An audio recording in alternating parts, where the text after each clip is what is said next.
sumusunod na programa ay rated PG. Ito ay nangangailangan ng patnubay at gabay ng magulang para sa mga batang manonood. Ito na, lusot na yung grupo, papasok na, nakakuha ng signal. Ito yung sinasabi naming entrapment sa grupo ng mga mangungotong sa Baclaran.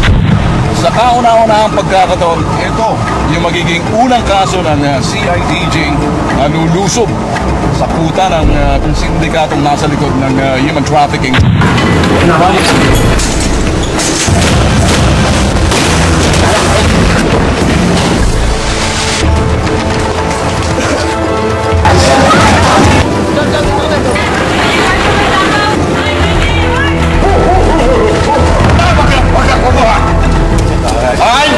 Diyan po ako dito. Huwag mo akong ganyan. Hindi po ako sasa.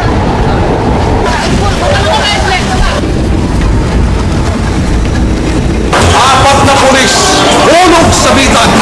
Narareklamong tupada sa lugar na to, hulog sa bitag. Access to gang, hulog sa bitag. Hulog sa bitag. Yung mga nangungotong sa Baclaran. Hindi na ba ako, bro? Alawa ko ba?